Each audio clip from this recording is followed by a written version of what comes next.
Now, the big story, of course, here at Yankee Stadium all year is the retirement of Derek Jeter. I had a chance to sit down with the Yankee captain who talked about his past, present, and future. Could you have ever imagined when he first started out that you'd be with one team that long? I was trying to make it through the first week, to be quite honest with you. I was afraid I was going to get sent down. So, no, it's something that in this day and age in sports, I think in any sport, you really don't see it too much. I am here with Drew Doughty, who is now a Stanley Cup champion.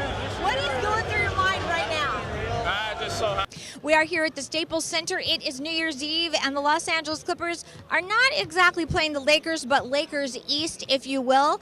This is a homecoming for the New York Knicks, and head coach Derek Fisher, team president Phil Jackson, and assistant coach Kurt Rambis. They are all in the building today. Now, yesterday at Knicks practice, Phil Jackson was there, and he did not address the media, simply saying that he did not want to talk about coming back to LA. He's got more pressing matters on his mind. I know you mentioned if there's ever an earthquake, you want to be standing on the 18th hole because it'll be safe for everybody. Well, it's true. I did mention, I didn't know you did so much research. That's true. I actually say if there's ever an earthquake, I want to be standing on the 18th because when we rebuilt it, it's so structuralized and so incredible what we were forced to do. And I said, you know, the world may move, but that hole is staying right where it is. It's a very solid hole. Talk about the fan experience, which is so hugely important here, and all of the legends that come out to Dodger Stadium. Do you want them to be included in the fan experience as well? The Maury Wills, the Don Newcomb. No question about it. I mean, look, they are the Dodgers. That's right. They Absolutely. made the Dodgers. Yeah. They created Dodger Bride. What happened for you personally? Why was this year so successful for you and continues to be? I guess it's a combination of a lot of little things. Sometimes people don't realize.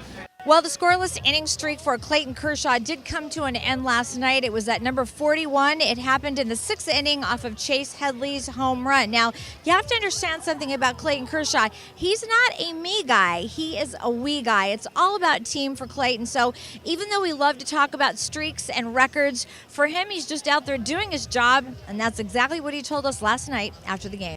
We are here with Mario Andretti. Now, we know Mario is passionate about racing, but he is also passionate about wine. In fact, I know you have a winery just a few miles from the track. Yes, indeed. This is a fabulous event for us. Now, the Cowboys have rewarded their quarterback, Tony Romo, with a $106 million contract. But head coach Jason Garrett is not going to be calling his plays this year. They're turning those duties over to offensive coordinator Bill Callahan. Garrett said the main reason for this is he wants Callahan to have more time working with Romo one-on-one, more time to tweak things. That first one meant an awful lot. It's really been a historic season. So hard to get your first win. So multiple drivers have gotten him this year. What do you think that's attributed to? I think it's just the level of competition in the series right now. I mean, the depth of talent is incredible. Now, the topic of conversation has been the managing of minutes of Mr. Kobe Bryant. Now, Coach Byron Scott telling us that he calls Kobe every morning. He asks him how he's feeling. He said if he's tired or sore, he tells him to stay home, not to come to practice. He wants him to save his energy for game time. Now, as far as minutes in the game goes, Coach would like to stick to about 25 minutes for Kobe, give or take. We know that Kobe doesn't like to sit on the bench, but as Kobe tells us, at this point in his career, everything is a process and he has to learn to trust. Well, the backup role is becoming much clearer. It seems that Brandon Whedon is Garrett's first choice for a backup to Tony Romo. Now, he completed 13 of 17 passes for 107 yards and a touchdown in the first preseason game against the San Diego Chargers. Now, Garrett said he was happy with Whedon's command and his decisiveness. Of course, Whedon gave all of the credit to his offensive line. I am here with Mark. He has been coming to Oakland for 20 years. He's a season ticket holder. He roots on his Raiders no matter what. Who is going to be the new head coach of this team? Well, you know what? Right now, we have to take it day by day because we don't even know where we're going to be next year, let alone get a coach. What keeps you coming back? Just look around you. You feel the fire. You feel the love. It's family. It's something like you can't explain unless you live it. And living it is a daily basis. I wake up and I breathe and I think Raiders.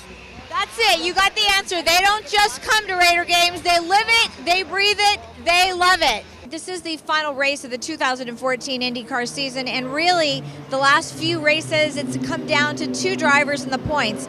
Elio Castroneves and Will Power, teammates who drive for Roger Penske. Now, Will Power is ahead of Elio with the points, but Elio has the pole today in the race here in Fontana, and currently he he is in the lead. I know you started out doing football and you've done a lot of different sports. Did you ever play sports or have a favorite sport? Well, I played baseball. Okay. Played it in high school, played it in college. I guess my high point in college would be I played against George Herbert Walker Bush. There's been just a lot of really positive things, and even on the nights, this past weekend, Friday night, when it was, they were down 6 runs until the 8th inning, they decided, you know what, we're going to win this game. Crazy. Yeah, it's the magic. I heard the word magic mentioned a little bit. I was on Twitter and And not just Magic Johnson either. That's right. Well, maybe Magic's kind of bringing the magic back to Dodger Stadium. Just to tell you how quickly things change here at the track, Will Power is now in the lead. He's driving a very calm, methodical race under the calming influence of engineer Tim Cindric, who is on the radio telling his driver to stay cool, calm, and collected. He's got the points and the lead. It's his championship to win. You played with Kobe Bryant. Now you sort of see him from a different perspective. What's changed most about him, maybe his game, over the last 15 years?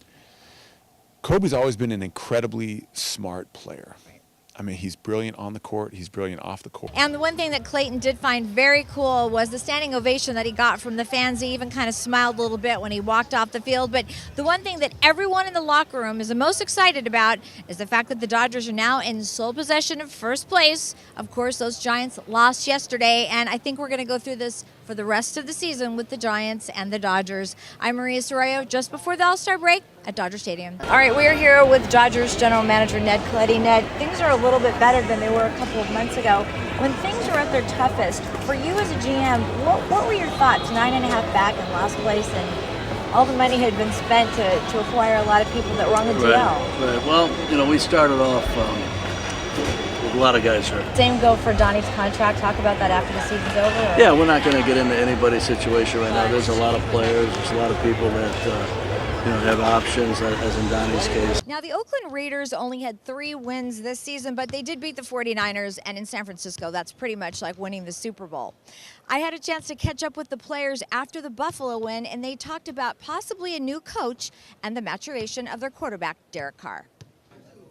Well, the thing you like about Derek is he's tough. He's tough, I think mentally he's tough, physically he's tough.